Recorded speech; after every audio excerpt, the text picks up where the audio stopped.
Reminder sa tanan ng mga OFW kaya na kailangan na mag-ipon kayo. Huwag kayong maniwala sa sa mga tao doon sa Pilipinas na palagi na lang utang kahit parinti mo nga, kahit kadugo mo nga, i-scamin ka nga o utangan ka at saka sasabihan ka pa na ang dami mong pera, ba't titingilin mo pa ako? So mag-ingat.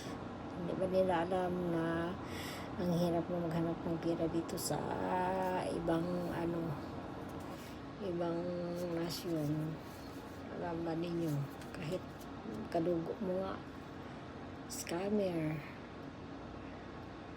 Bakit masasabi ko yun? Dahil hihiram ng pera mo at ikaw pa yung aawayan pag wala silang ibayad sa inyo. Ikaw pa yung ikaw pa malain.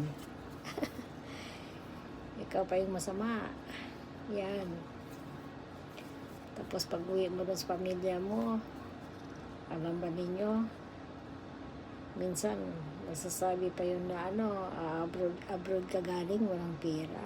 Hindi ba nila alam na yun, na hindi nila alam na resibo na naiwan sa inyo dito? Kailangan nyo mag-invest, kailangan nyo mag-ipon.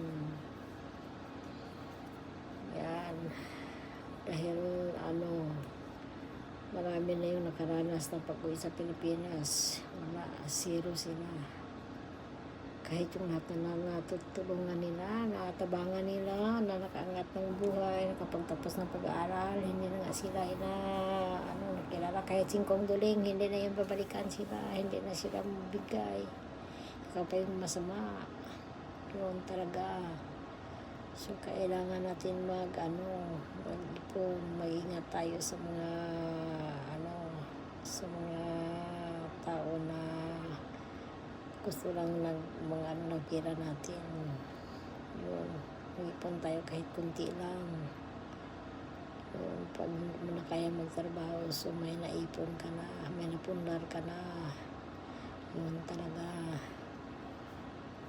Real talk lang to, pero totoo to. Ito yung totoong buhay ng tao dito sa abroad.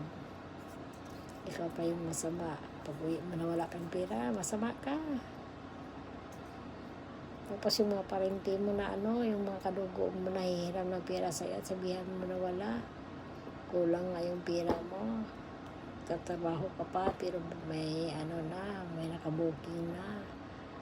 Yun, ikaw pa yung masama.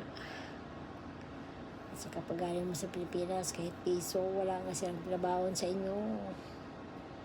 Kahit mingo na lang, ingat ka sa biyahe. Hindi mo nga yung marinig sa kanila.